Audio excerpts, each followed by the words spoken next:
Vamos falar um pouquinho aí do Milei, porque depois daquela fala dele, que não quero saber da China, de comunista, não quero saber do Lula, né? Ele mudou agora o discurso, né, nos últimos dias, né? Acho que alguém falou para ele, olha, não vai dar para você tocar para frente esse teu desejo, né, de romper com a China e com o Brasil. E ele então disse ontem à noite que o Lula, se quiser ir na cerimônia de posse dele, vai ser muito bem-vindo, né? Se ele quiser comparecer, que ele será bem-vindo e tal. É lógico que o presidente Lula não vai, né, nem tem vontade de ir nessa cerimônia. Mas eu acredito, Lula, que o presidente, para manter a tradição das relações, das boas relações do Brasil com a Argentina, né, tem que mandar alguém de prestígio, né, alguém que represente o governo dele, porque diplomaticamente também é importante. Eu acho que o melhor nome nesse caso é do vice-presidente Geraldo Alckmin. Não tem Agora, dúvida. Eu vi aí que o presidente do Uruguai confirmou a presença, o Boric também disse que vai, mas, assim, o grande grupo que vai chegar lá é o do Bolsonaro, que está levando parlamentares, governadores, amigos dele, enfim, vai uma galera imensa aí da extrema-direita brasileira, né, participar dessa posse. E, vai ser uma micareta da extrema-direita, né? Isso. Agora, olha só, né? Você mesmo postou aqui no nosso grupo, né? O Milei, né? Ele postou no X a seguinte mensagem: agradeço ao presidente Xi Jinping as felicitações e votos de felicidades que me enviou através da sua carta. Envio-lhe os meus mais sinceros votos de bem-estar do povo da China.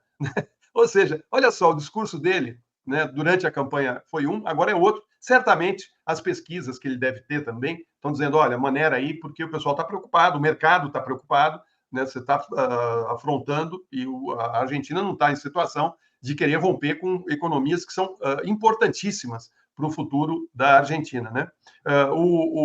Ele está dançando um tango em marcha ré, né? Em relação à China e em relação ao Brasil. Está rodopiando cego no salão, né? E recuando. O tango exige passos vigorosos, mas sempre ali para frente você roda, você rodopia, mas ele está andando para trás, dançando tango. Ele vai tropeçar.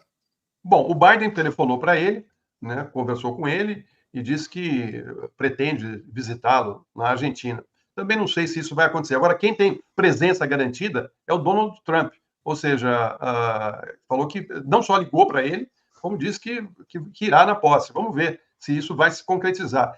É um personagem, parece que talvez em alguma medida seja, né? O Milei, ele virou, assim como o Bolsonaro tinha virado no Brasil, durante anos aí de uma trajetória parlamentar completamente obscura, né, do Bolsonaro, porque se a gente pensar na importância dele como congressista, né, projetos que ele tem aprovado, papéis que tenha desempenhado dentro da Câmara dos Deputados ao longo de 7 mandatos, ele era uma nulidade completa. Mas ele era muito chamado para programas de televisão por ser uma espécie de atração de circo de horrores, né? O Bolsonaro estava sempre ali sendo percebido como aquela figura tão bizarra que talvez desse audiência. E aí ia no programa da Luciana Gimenez, ia no CQC, ia em um outro programa jornalístico, porque ele era sempre percebido como isso, né? Aquela atração. Né? Conversei com uma colega argentina que estava justamente dizendo o seguinte, que o Milei, ele era, nos últimos anos, o economista mais entrevistado por todos os meios na Argentina. E que quando ele ia aos programas, havia claramente picos de audiência quando ele começava a falar. Então isso fazia com que ele fosse até lá, ou seja, o personagem, como personagem folclórico, fazia sucesso. Foi isso que o impulsionou, né, para esse tipo de situação de se eleger presidente da Argentina. Às vezes faz lembrar até aquele outro personagem na Itália, o Beppe Grillo, lá que fundou o Movimento 5 Estrelas.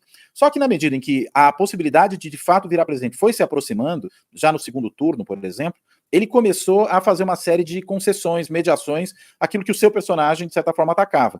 Veja, ele falou o tempo inteiro numa casta, né, que era aquilo que era a classe política de um modo geral. Interessante que é um termo que ele pegou emprestado do Podemos e dos indignados na Espanha, que mais lá atrás usavam o termo casta para se referir à classe política. Ele pegou isso de empréstimo, mas de repente ele está negociando com a casta, né? Vai negociar com o Macri, vai negociar com a Patrícia Bullrich, ou seja, com esses todos que outro dia ele atacava.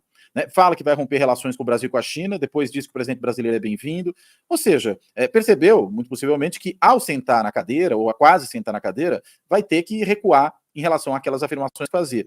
E presumo que vai acabar recuando de várias delas. Fez um discurso presidencial dizendo que as medidas serão rápidas, né, de que não haverá gradualismo nem nada.